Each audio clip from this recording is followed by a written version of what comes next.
and presence. Where do you jump in on this one from? Okay, presence. There's one of the things I suppose that I where I want to begin with this is that there is ordinary understanding, there's ordinary living, there's ordinary consciousness, there's an ordinary view out there. Ordinary people have an ordinary consciousness, have ordinary perception. Do you know what I mean? It's not worked on. It's on the street, it's everywhere. So that's where people begin from. And people are adults. People grow old and they have kids and the families from that ordinary place. It's not worked on. It's not a polished stone. It's a rough lump of coal. Do you see? It gets them across the road without being knocked down. So they have sufficient awareness not to get hurt. And that is deemed enough. Do you know? So you don't learn any more than that in school or in college or in university even. So depth psychology is more than that. Depth psychology, the deep, going inwards, descending down a mine shaft into the psyche. It means enlarging your point of view, gaining different experiences upon which to base new beliefs. So this changing our consciousness, you got to see it. This is where I want to approach this subject from, that there are two distinctly different points of view. One is linked with ordinary consciousness, and the other is linked with this worked on self, where we start to see things differently.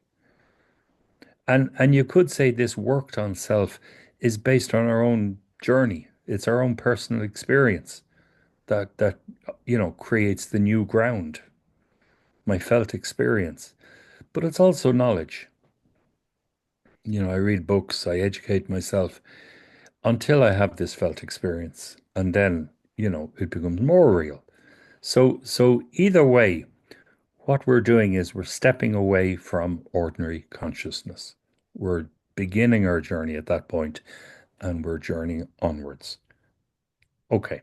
Now, if I ask an ordinary person on the street what is presence, they will give me an ordinary description of what they think presence is. So I was, throw it out to the group. What is presence? What would you say?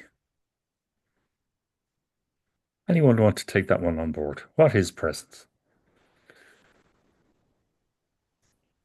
It's an interesting question.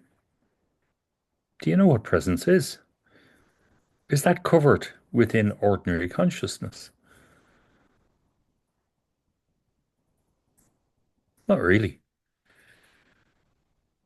Do you see?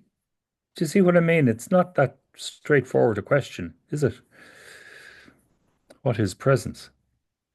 Okay, so presence is, to my mind anyway, presence is something that arises when we bring attention to something. If I say, well, there's your knife and fork on the table, that's where you're going to be having your meal. You sit down, you pick up your knife and fork, and you become present in that position.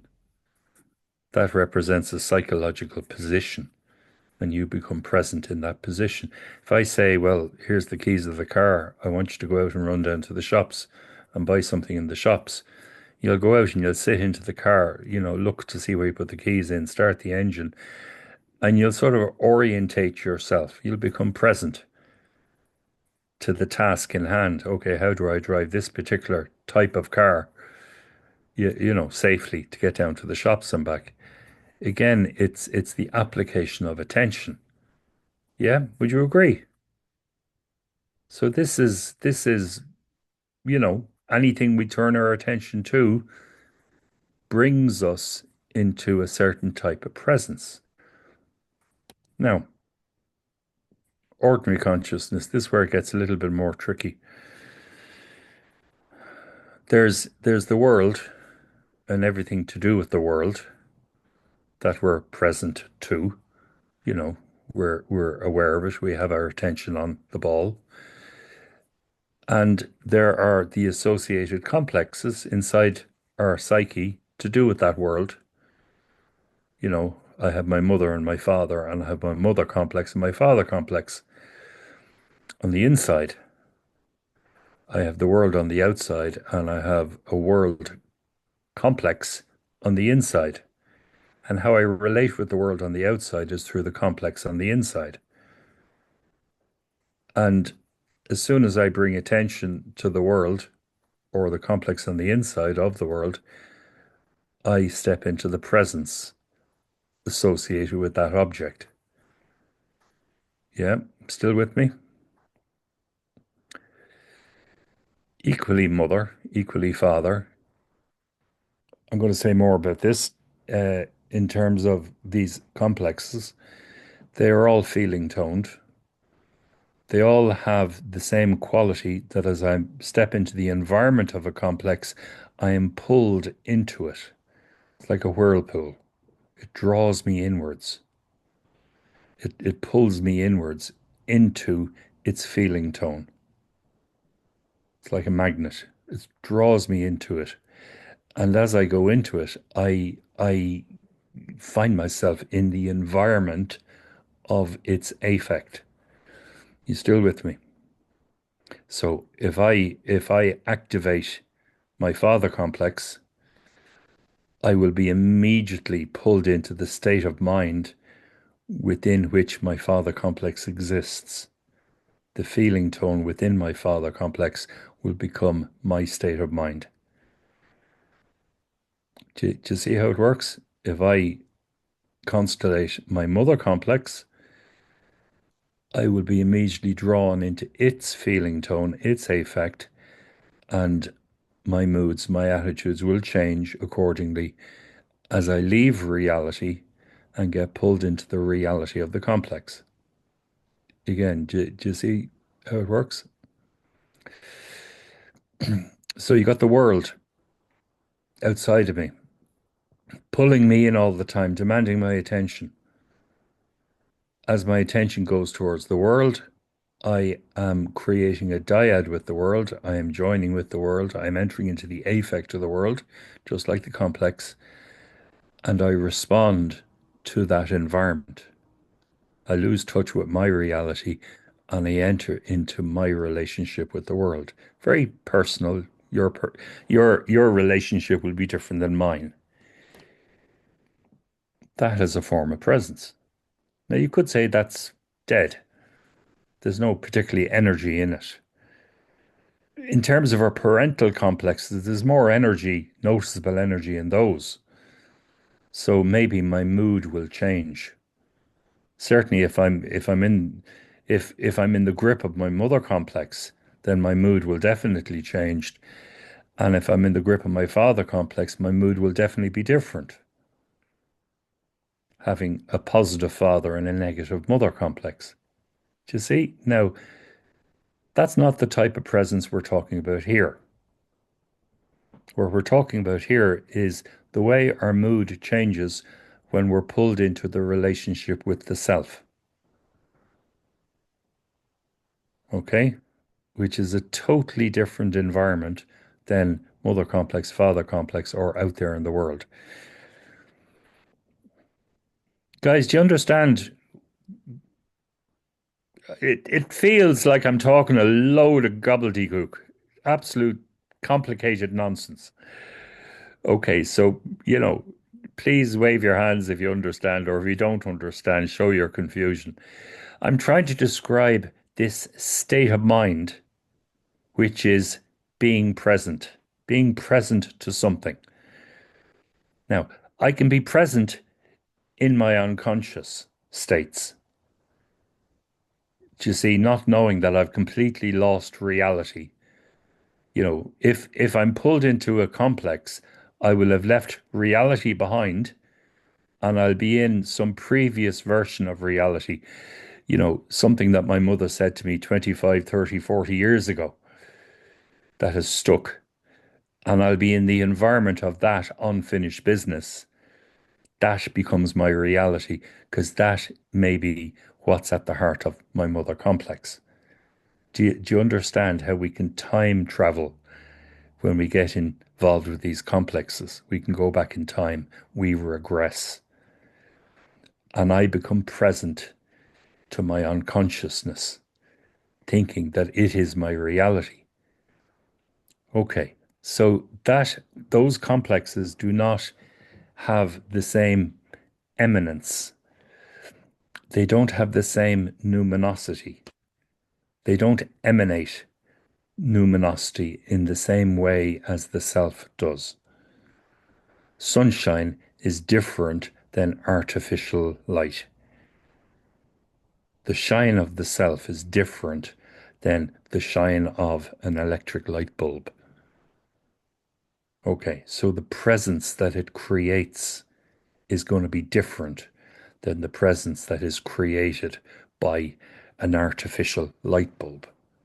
Do you understand? There's a difference in presence. Now, go back to ordinary consciousness. I asked the question, what is presence?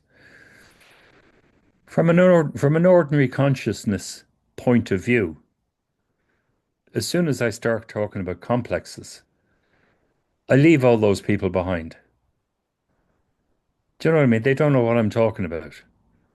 They haven't studied this stuff. They are not familiar with those terms, that language.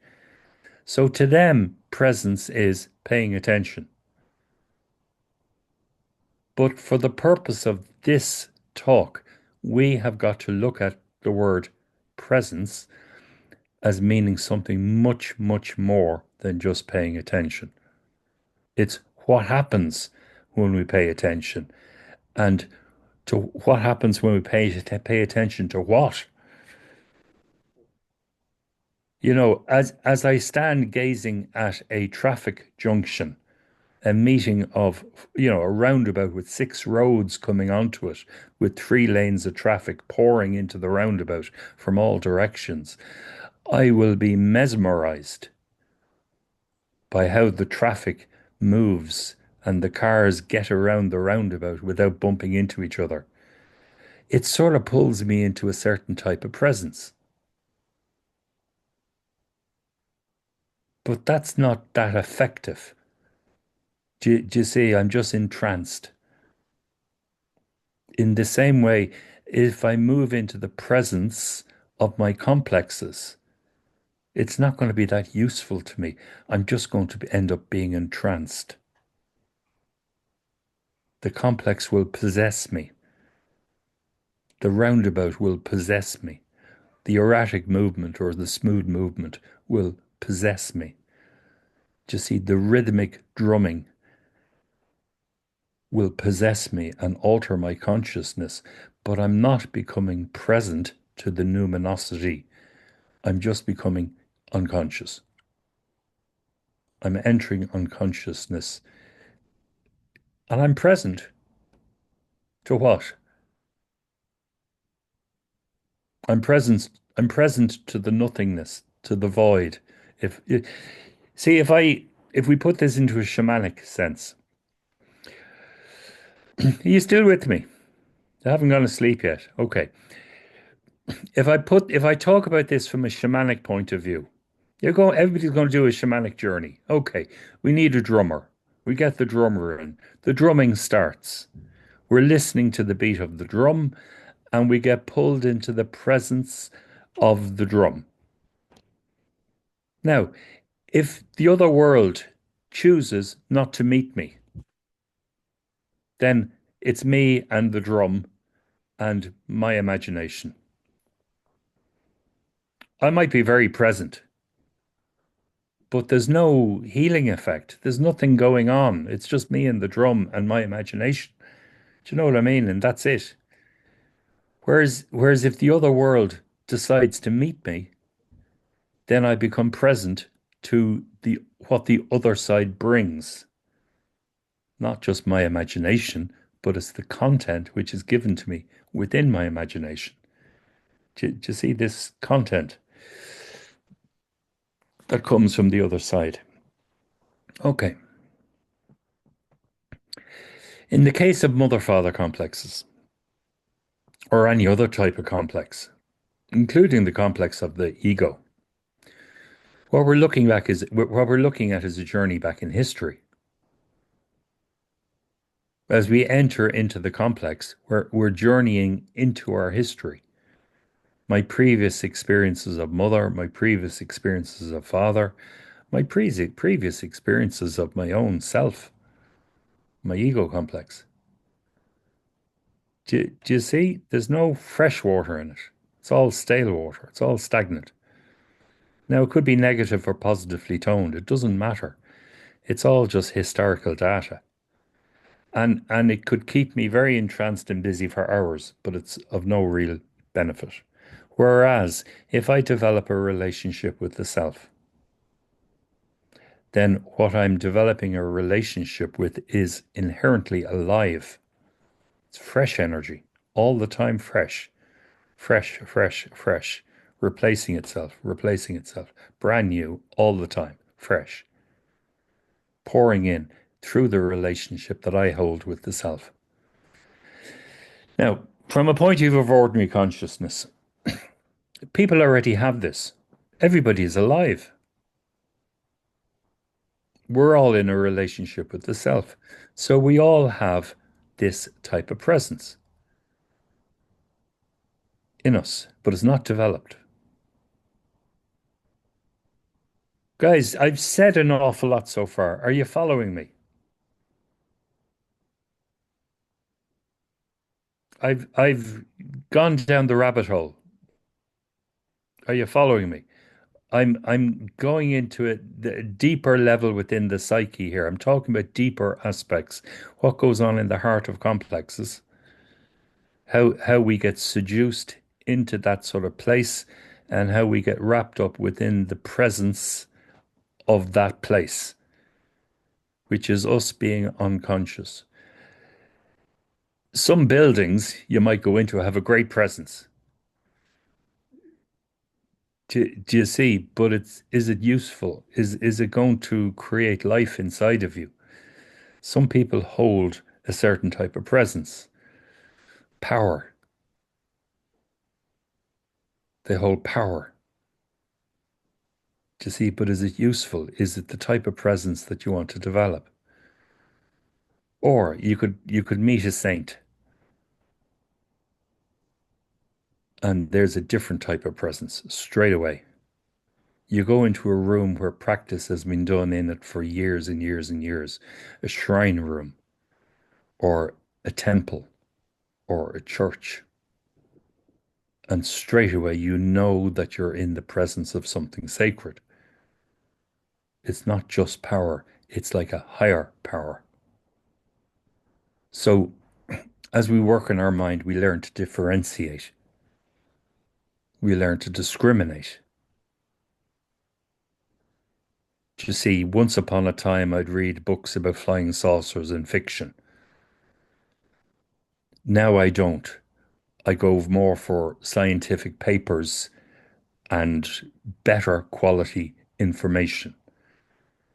You see, my mind is more discriminated. Just to see how it works. First year students read a certain type of information, which is different than second year students, which is different than third year students. As you journey, your mind is journeying with you. It's becoming more skillful in how it and what it assimilates. Guys, are you still with me? Yeah. Okay. So, one of the qualities of the self is this numinosity, uh,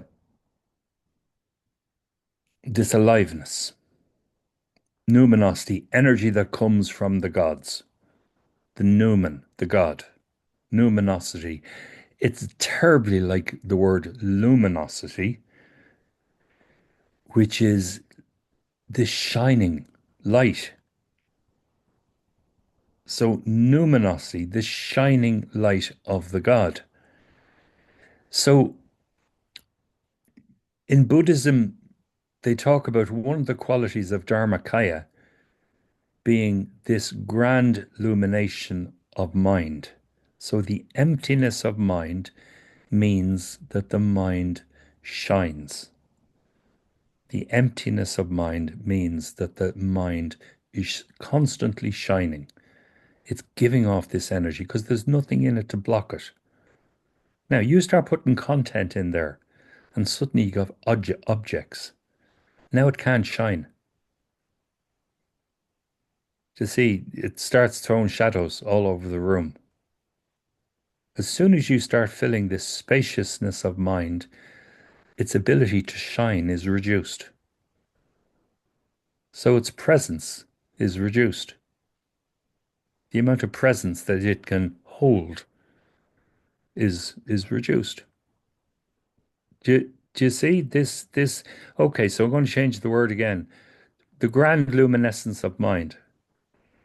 We talk about eminence of the self. This energy emitting quality that is the self. What is the self? I haven't a clue what the self is. Nobody knows. Jung didn't know. At the end of his days, he says, I've spoken all about this stuff, and I don't know what the psyche is. He acknowledged that. I haven't a clue what the psyche is. Tell you what it does. I don't know what it is. So in the same way, we don't know, can't say for definite what this is, but its quality is aliveness. Just like the quality of water is wet, the quality of this eminence is aliveness. So as you sit and you empty your mind, this eminence flows into you and it creates this relationship between you and it, just like as I was describing, you can get pulled into the relationship of a complex and become unconscious. But with the self, you get pulled into a relationship and you become wide awake because the sun is shining inside of you. Now,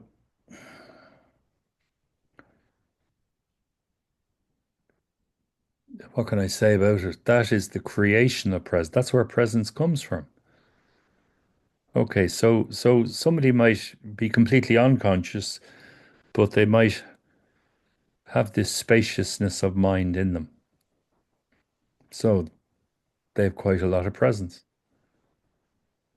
They can hold space. They can hold a space very well. Do you see what it is? This quality of mind that comes from the self, the shine of the self, which possesses you, captivates you, entrances you. But what you're being entranced with, captivated with, possessed by, is this aliveness, this energy of self, which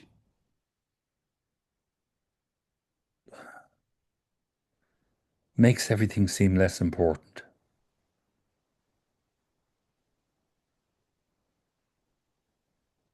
which has a certain type of effect.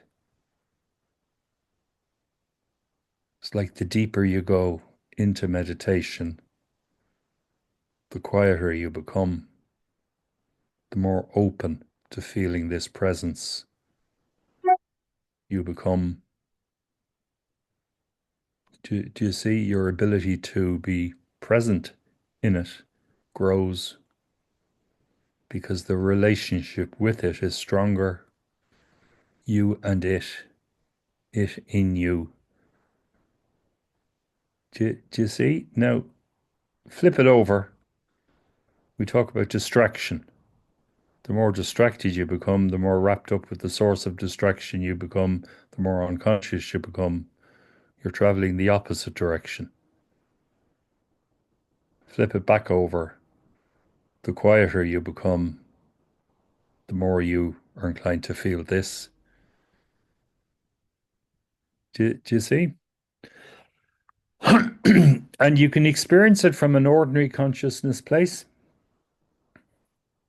or you can experience it from a sort of deconstructed place with inside yourself, which is very discriminated, where you look at it and say, what is this? Do you see, you stand as an observer of it and you observe it, a more discriminated place. Or you can look at it from an ordinary place and just, oh. Isn't it great? I feel so wonderful in it. Do you get the sense of what I'm talking about in this? Okay. So what's the opposite of presence? Having said all that, what's the opposite of presence, would you say?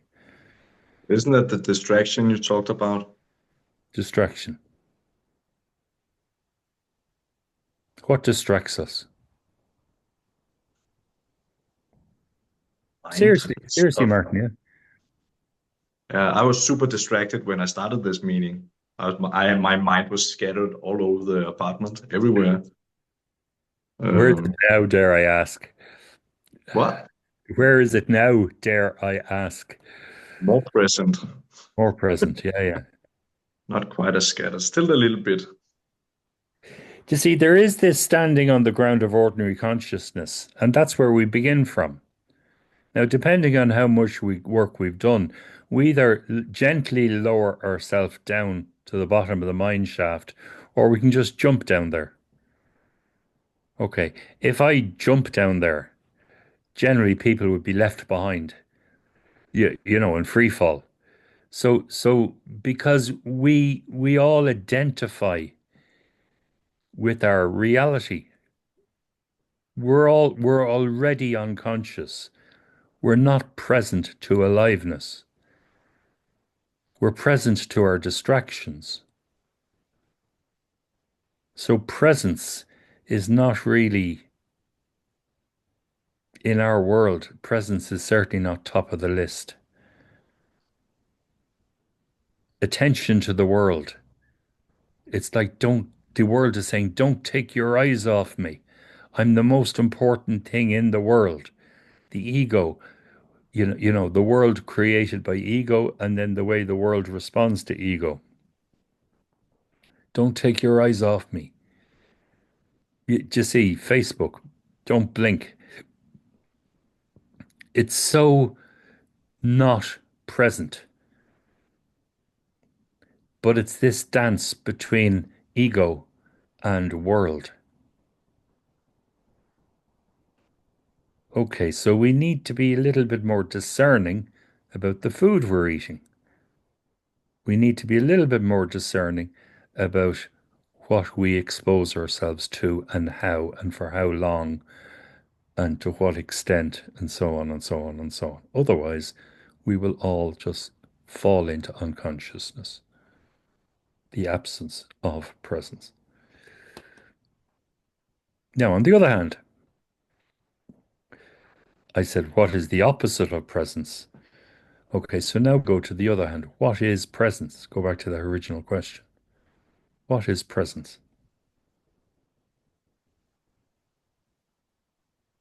If the opposite